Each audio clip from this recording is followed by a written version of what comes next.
firmado? Yo. Bien. ¿Quiénes acá tienen algún emprendimiento? Yo.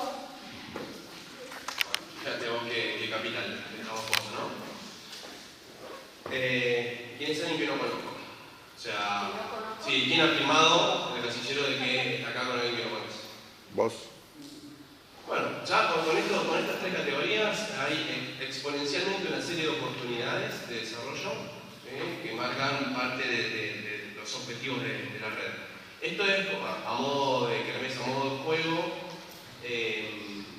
lo que hace la red a nivel país, ¿no? Entonces busca esto mismo en distintas provincias, en distintos municipios y se terminan creando, pues bueno, vamos a ver más adelante, en algunos casos, entes mixtos, públicos privados, a partir de los talleres que hacemos nosotros, que siguen trabajando, que trascienden gestiones y que logran objetivos que tienen que ver con presupuestos provinciales para el AFID, para integrar a la oferta hotelera o asociarse a cámaras a nivel nacional, entre otras cuestiones.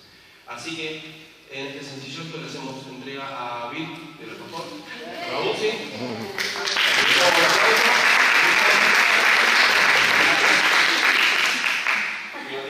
Bien.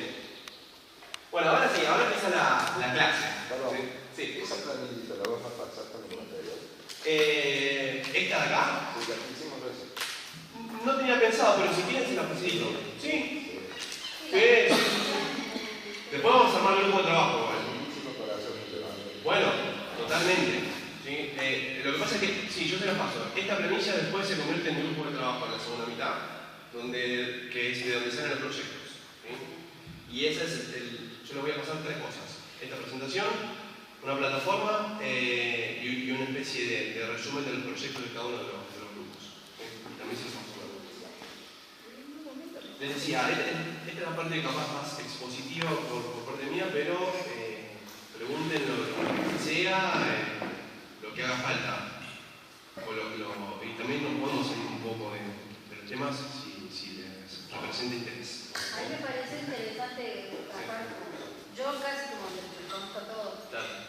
pero por una cuestión de trabajo en turismo, porque hay gente que la cobra por hace muchos años también, pero hay muchos que no se conocen. No sé si estaría bueno en algún momento del taller de que se presenten y que sepan quiénes son, para que también sepamos quiénes están conformando el mejor taller. Sí. En la segunda parte, de la parte de práctica, pero estaría bueno también en algún momento. Sí, a mí sí, me gustaría saber sobre todo quiénes han venido de otros lugares, que no son de Casa Grande. Todos, prácticamente. Bueno, entonces, cuando abrimos el taller de trabajo por equipo, antes de armar los equipos, se van a presentar de dónde son, o sea, dónde nacieron, de dónde vienen ahora en la presentación y a qué se dedican. Y en base a eso armamos los grupos. Sí, perfecto. Bueno, esto tiene un rol evangelizador, porque viene a continuación, ¿sí? Gracias. El pastor de Turín. Gracias, pastor. No, por favor, un placer. Esto tiene una importancia, a ver, lo que viene a continuación tiene la función de, se los digo ahora, de convencer, ¿sí? Pero no de convencerlos a ustedes, sino que ustedes convenzan al resto. Por eso la evangelización, de que convenzan al resto de que el turismo es una actividad fundamental para el desarrollo social, económico y ambiental del país, del lugar donde estamos. Entonces, lo que viene a continuación es un compendio de datos que armó la red, que contrasta con otras actividades, principalmente a nivel país y cuantitativamente a nivel provincia, cuál es la importancia real de la actividad turística. Porque muchas veces nos vemos enredados en discusiones en las que nosotros, hablo por mí, nos intentamos justificar por qué el turismo es importante, cuando, por ejemplo, el sindicato de los fabricantes de suelas de calzado tienen más poder de negociación que una cámara hotelera, que una asociación, que una fundación o una cooperativa artesana o lo que fuera. Entonces, la cifra que viene a continuación es importante tenerla más o menos como referencia para saber cuál es la importancia real del turismo en términos numéricos. Estos son los últimos datos a nivel nación que hay, que son 2018. O sea que no son los que actuales, son pre-pandemia. Lo que pasa es que se publicaron en agosto del 2018 y los del 2019, o sea, se iban a publicar en agosto del 2020, pero tuvo la pandemia en el medio durante 2 años y nosotros suponemos que en la FIT se van a publicar estos nuevos datos del 2022. ¿Sí? O sea que a fines de año estará esto actualizado. Pero hasta el 2018 esta es la información. Turismo interno. O sea, argentinos que viajan por Argentina. 45,5 millones. ¿Sí? Esto no quiere decir que todos los argentinos nos hayamos ido de vacaciones, sino que cuenta también aquellas personas que viajaron más de 2 veces en el año, se cuentan por 2 personas. ¿Sí? 7.000 millones de dólares. Turismo receptivo, o sea, extranjeros que vienen a Argentina. 6.9 millones. ¿Sí? Casi 7 millones.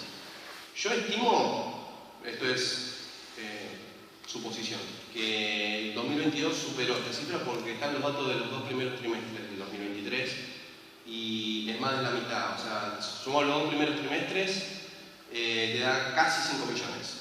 ¿Sí? Por, obviamente, la devaluación, y que es un país barato, todo eso influye, obviamente. Pero el tema es la oportunidad que esto representa también, ¿no? 7 millones de turistas. Por ejemplo, del Cono Sur, Argentina es el país que más turismo recibe, más que Brasil, O sea, Argentina recibe históricamente, menos en el 2014, por el Mundial de Fútbol, Argentina siempre recibió más turistas que Brasil. Porque contamos también a los brasileños que se vienen de vacaciones a la Argentina, que son más que los argentinos que se van de vacaciones a Brasil. Contamos los chilenos, los paraguayos, los bolivianos, los peruanos, o sea, todo el Cono Sur, y también Europa, Estados Unidos, etc. Si nosotros sumamos el gasto turístico, que es la erogación de dinero que hace una persona fuera de su lugar de residencia en términos internos y en términos receptivos, te dan 12,8 mil millones de dólares. 12,8 mil millones de dólares. Que si ustedes agarran la EPH, no hace falta que lo hagan, nosotros lo hicimos, están las fuentes acá, créannos que es así, la EPH y el PBI por rubro, el sector de la economía, y los desglosás y sumás la facturación bruta, te da que estos 12,8 mil millones de dólares equivale, por ejemplo, a toda la producción de maíz de la Argentina en el año 2018. A 1.4 veces la producción sojera del país, a 1.2 veces la producción de petróleo del país y a 1.2 veces la producción de automóviles, para no quedarnos solo en commodities. ¿Sí? O sea, fíjense en términos macroeconómicos, cuál es la importancia del turismo. ¿No? Ahí está la foto. Se le ganó todo.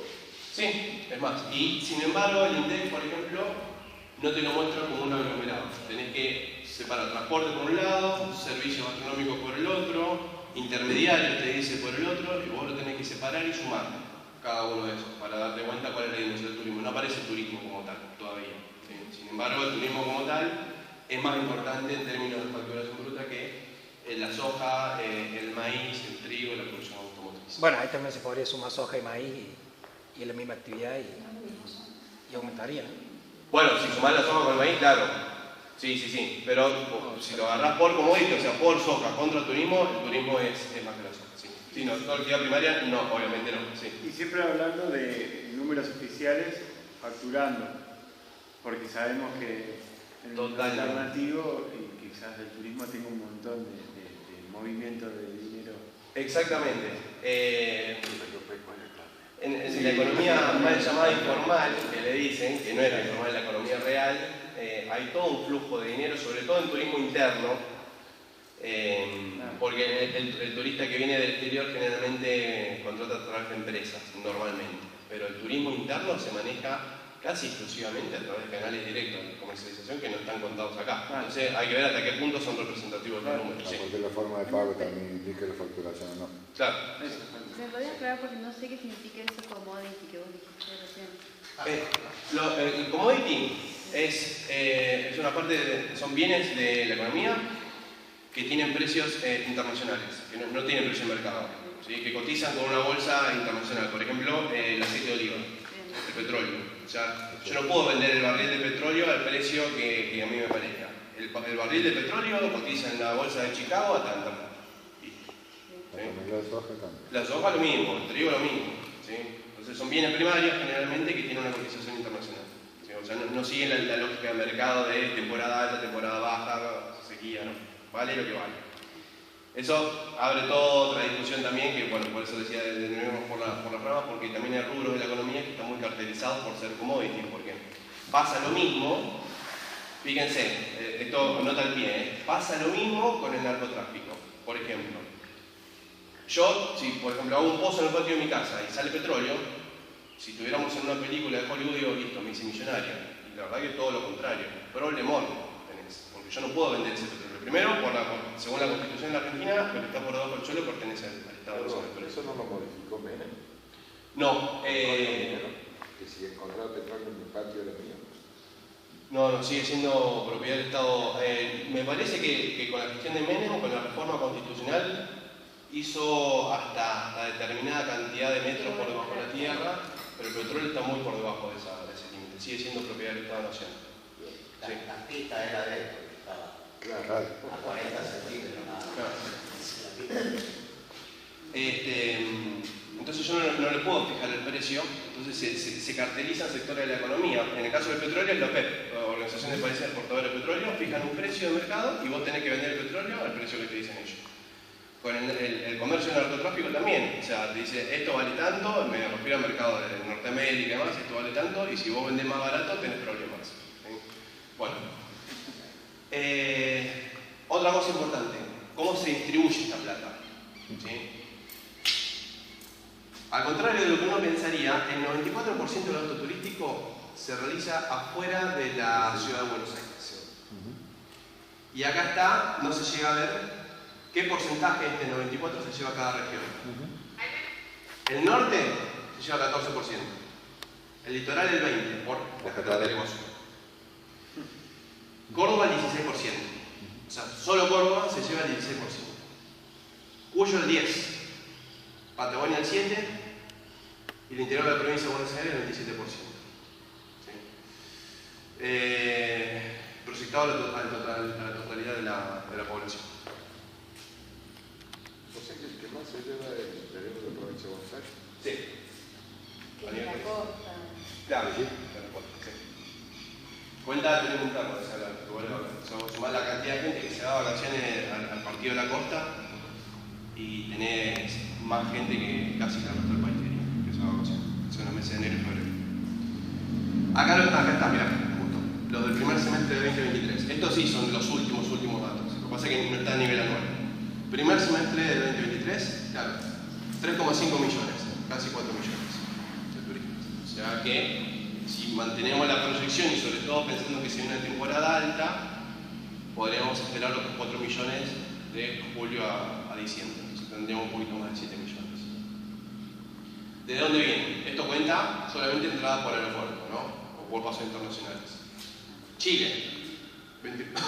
O sea, de estos 3,5, el 21 son chilenos, el 18% uruguayos, el 16% brasileños, 9% norteamericanos, paraguayos, bolivianos, españoles, peruanos, franceses, colombianos, alemanes, británicos, italianos, canadienses y mexicanos. Ese es el ranking de extranjeros que ingresan a Argentina. Ahora vamos a la provincia de Córdoba, para que vean que hemos hecho los deberes. ¿Sí? Estas son las últimas estadísticas de la provincia de Córdoba. Esto es fundamental, opinión, ¿no? Esto es muy importante que lo sepan. No estos datos, sino que la información está en este link. ¿Sí? Este es Iberá. Tiene el sistema integrado de información turística. Hacen clic acá. Esto yo ya les pasé, acá les paso el URL con las provincias de la Argentina ordenadas alfabéticamente, porque está medio escondido. ¿Sí? Hacen clic acá, les aparece en orden alfabético todas las provincias. Cliquean en una provincia y se les carga un Excel con mucha más información de lo que estamos viendo acá, que se va actualizando periódicamente. Nota al pie, algunas provincias manejan observatorios autónomos con más y mejor información que la que hay en Nación, pero esto es, digamos, a nivel federal le da la misma importancia a la provincia de Buenos Aires que a Formosa, por ejemplo, o a Chaco, o sea, entonces está bueno para estandarizar, sí, para nivelar. Cantidad de turistas que recibió Córdoba. Argentinos 6.680.000, extranjeros 208.000. Total de turistas, 6.888.000. Representa el 3% de la cantidad de turistas del país, la provincia de Córdoba. Perdón, el 13%. La estacionalidad, ¿sí?, de estos turistas, cómo se distribuyeron según los trimestres del año. Temporada alta, 40%, segundo trimestre 12, 24 y 25. Por ejemplo, el tipo de conclusiones que se puede sacar de esta información, que no es solamente leer los datos, sino empezar a analizar algunas variables. Uno podría pensar que en agosto o septiembre es temporada baja porque no hay nadie en el pueblo, en la ciudad. Sin embargo, hay una variación de un 1% entre, por ejemplo, agosto y noviembre. Lo cual quiere decir, hipotéticamente, ¿no?, que a lo mejor sigue habiendo la misma cantidad de gente en la provincia, lo que pasa es que están distribuidas en otras áreas. A lo mejor no están en Punilla, sino en Calamuchita, por ejemplo, en noviembre. Entonces están los turistas en la provincia de Córdoba, lo que pasa es que no están donde estoy yo. Y uno piensa que no vienen. O que no hay gente, y la gente está, pero está en otro lado y yo no la estoy viendo. ¿Sí? Entonces, a lo mejor en vez de salir a buscar los turistas al mercado semisivo como Rosario, Córdoba, Mendoza, bueno, a lo mejor tengo que empezar a mirar otros corredores turísticos de la provincia y ver de qué manera podemos complementar la oferta para no quitárselo, sino alargar la estadía, ¿sí?, aumentar la estadía promedio. Y creo, algo que creo que lo mejor también es eso, cuando hablamos con los directores de turismo y corredores, de saber cuál es la actividad que nosotros tenemos planificada en esos meses y cuáles son las actividades que tienen en otros valles. Por ejemplo, ahora el impacto nuestro en el Punilla va a ser el festival del alfajor en la falda y al mismo tiempo el festival del Oktoberfest. O sea, son dos fiestas. La falda es fiesta nacional, aparte. Claro, y el Oktoberfest también. Sí. Entonces, como que son dos actividades que a lo mejor se superponen y la gente está ahí. Entonces, bueno, entonces esto, cuando hablamos de los cronogramas, nosotros cuando hablábamos con Marx y los chicos del grupo de los directores, tratar de armar estos cronogramas para que todos tengamos actividad turística durante todo el año. Es un trabajo conjunto. Totalmente. La fiesta de los alfajores es nacional, pero el Oktoberfest es la tercera fiesta de la cerveza más importante del mundo. Múnich, Blumenau y Villa General. Igual depende de la policía. Aparte. ¿Qué datos? Es la tercera fiesta. Bueno, pero a eso lo que ha logrado Villa General Belgrano, y cumplir que ahí agrego, es que ha ampliado tanto la capacidad hotelera que hoy se quedan esos 10 días los pasajeros ahí por la policía caminera, que es un tema para nosotros también. Entonces, ¿qué hace el pasajero? Prefiere invertir todo su capital, digamos, que viene a esa fiesta, en el recorrido de Calamuchita, Villa General Belgrano, Villa Verde, Villa Alpina, toda la zona, Santa Rosa y demás. Incluso hasta contratan vehículos para no tener que ir en sus coches, entonces que los lleven, o sea, hay toda una movida que por ahí no la visualizamos nosotros, pero... Empresa de transporte. Hace unos años Blumenau tenía un centro de convenciones, lo tiró, hizo uno nuevo, mucho más grande, más completo, más espectacular. Y la gente decía, ¿dónde estás parando? Y la fiesta es en la falda. No, pero yo estoy en Valle, no tenés problema, vení con el auto, chupate todo lo que tengas ganas y después te ponen un conductor, te sigue una motito, vas, lo busca el conductor y te vuelves para que vos no te pierdas la fiesta. Tenían toda armada. Todo preparado. Perdón, no, acuerdo, ¿no? De fondo. Creo que tiene que ver cuando uno asume este impacto que tiene social, ¿no? Es lo que están diciendo los chicos, o sea, cuando se asume el impacto no solamente para una localidad, sino en conjunto, y no solo en conjunto, sino a cada uno de esos eslabones chiquititos, como ese señor que maneja el auto, puede ser que seguramente si no, no tendría ese laburo. Cuando se concibe de esa forma, yo por eso creo que el trabajo de la FED sobre todo y demás tiene gran valor en hacernos asumir la importancia de trabajar en conjunto, porque puede haber una fiesta en paralelo en Calamuchita, pero no todo el perfil quiere ir a Calamuchita y si quizá otro estar en Otro perfil, sí.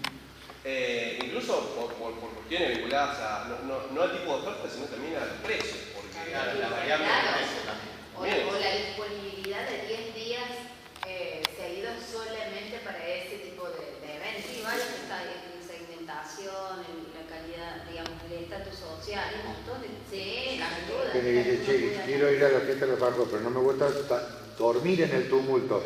Hay un montón de localidades cercanas que tenés la posibilidad de alojarte con toda la tranquilidad del mundo y después meterte en el bullicio.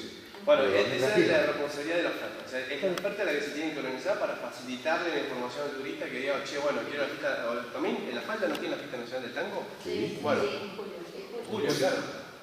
Fíjate, yo tengo varios amigos que vienen y que no tienen nada que ver con el turismo, pero les gusta el tango y entran, ponen en Google y lo primero que te aparece es La Falda y pagan lo que es porque no saben cerca de qué está. El año pasado se hizo en La Falda por el festejo de los 40 años de la Trova Rosalina.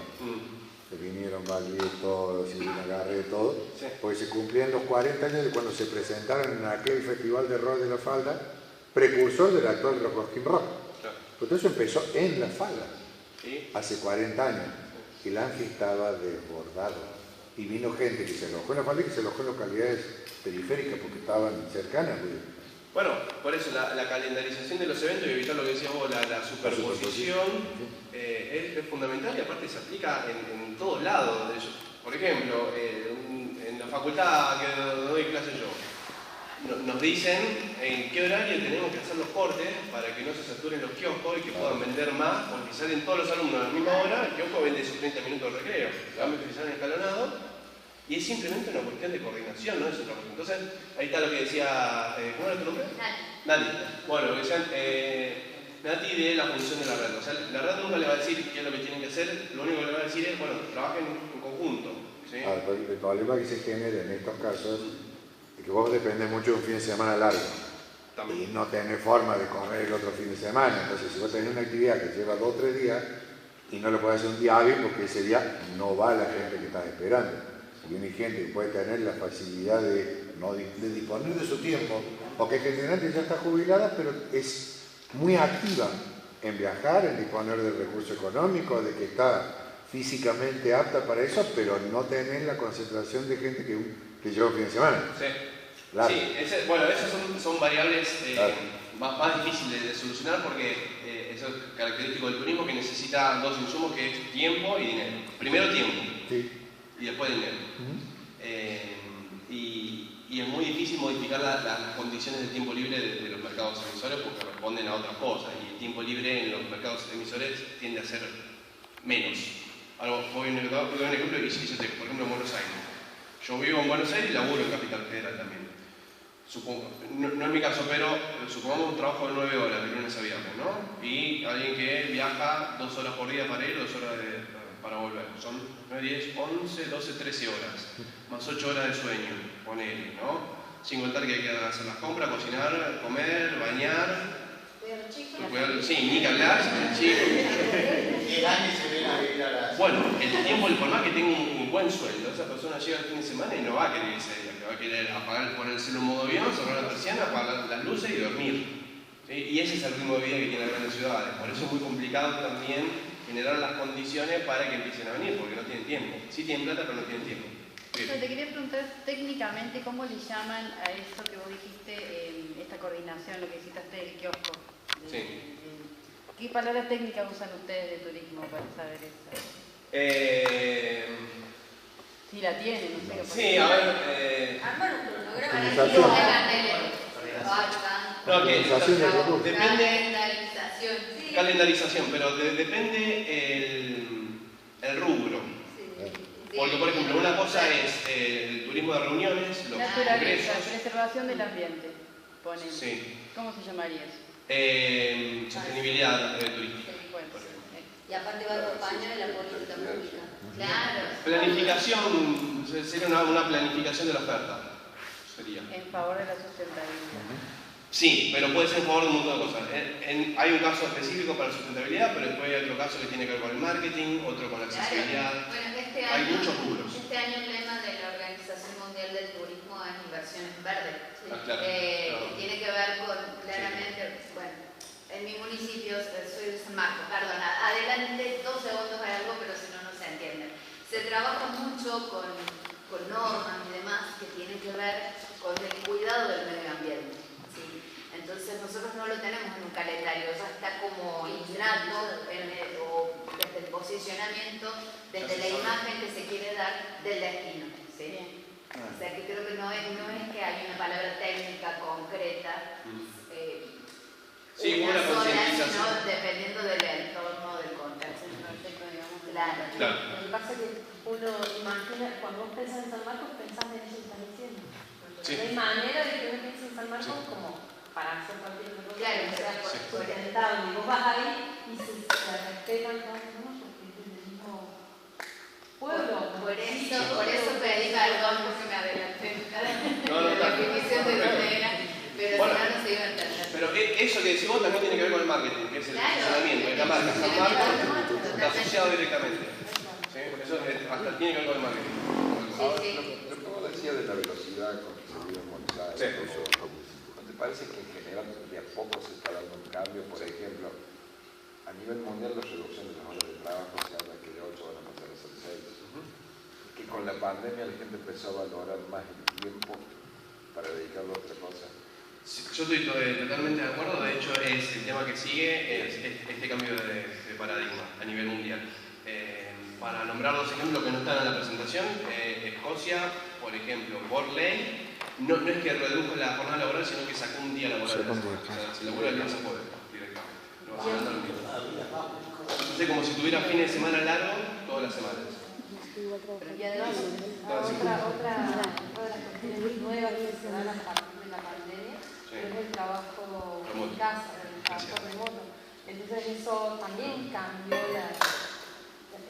y se supone que de acá yo lo vi en una capacitación la semana pasada, que estipula que para el año 2040 la mayor cantidad de trabajo va a ser virtual remoto. Sí, nos estamos adelantando un poquito a lo que viene, está todo contemplado todo esto, pero te respondo, ya es una condición por parte del empleado el home office, o sea, más que la cantidad de dinero, sino el tiempo presencial. Y esto está funcionando, o sea, se está dando este paradigma, no porque, no sé, si están así, yo soy medio pragmático en este sentido. No es porque el ser humano se haya vuelto más bueno, sino porque se demostró que a mayor tiempo libre, mayor consumo de servicios hay. Entonces contribuye al consumo de nuevos productos y servicios. Entonces, si vos tenés el viernes libre, todos los viernes libres, por ejemplo, te pones a estudiar otro idioma, vas a clase de yoga, salís a comer el viernes a la noche porque sabés que tenés un día más para descansar. Y la cultura del trabajo está transicionando hacia la cultura del tiempo libre para consumir, incluso dentro de los hogares, o sea, todos los servicios de streaming, de HBO, de Netflix, es todo nuevo, ¿sí? A raíz del tiempo libre. No es pretenderlo mucho, pero cuando estudiábamos, parece que hace mucho, pero bueno, hace 20 años que estudié turismo, ya nos hablaban de la estructura japonesa. Entonces nosotros sabíamos que ellos trabajan 6 meses para salir de vacaciones los próximos otros 6 meses o 5 meses. Entonces ese tipo de... No es para, podemos ahondar muchísimo en eso, pero cuando estudiábamos turismo nos decíamos, a ver, los japoneses ¿por qué viajan tanto o están en todos lados? Porque dentro, aparte que son muchos, porque tienen esta estructura, ¿sí? De poder desarrollar un trabajo, juntar ese dinero para el juez, que también tiene que ver una política interna y demás, pero genera esto de poder salir y generar este gasto para después volver a trabajar, para volver a generar y así. Volcado 20 años después a esta nueva forma de trabajo remoto. Sí, bueno, la pandemia lo aceleró, pero ya era un cambio que se venía dando. Ahora vamos a ver algunos ejemplos. ¿Sabés que noto yo? Hay mucha gente que viene de las grandes ciudades y te dice, che, no tenés 5 hectáreas para vender. Claro. No quieren 50, 100, quieren 5 para tener su granjita y laburar desde ahí. Sí. Pasa que están acostumbrados a vivir en tiempo de... Claro. Lo digo por experiencia. Y en alto. Este es el tema que sigue. A ver, se plantea acá un escenario complejo y oportuno. Bueno, la complejidad del escenario, nosotros, por el simple hecho de vivir en la Argentina, entendemos perfectamente a qué nos referimos con el escenario complejo, pero a nivel internacional también, por ejemplo, se ve mucho en Buenos Aires, yo no sé si acá se ve, pero con la guerra entre Rusia y Ucrania hay un éxodo enorme de principalmente mujeres rusas que vienen a dar a luz a las clínicas de Capital Federal. Esto venía de antes. De antes de la guerra. Ahora está saturado toda la parte de neonatología y demás, porque el pasaporte argentino le representa una gran cantidad muchas más oportunidades que el pasaporte ruso, que tiene entrada prohibida a muchos de los países de Europa, Estados Unidos y demás. Eso, en términos coyunturales, también representa una oportunidad. Sí, lo que vos estás diciendo es que buscan estas madres que sus hijos tengan nacionalidad argentina. Exactamente.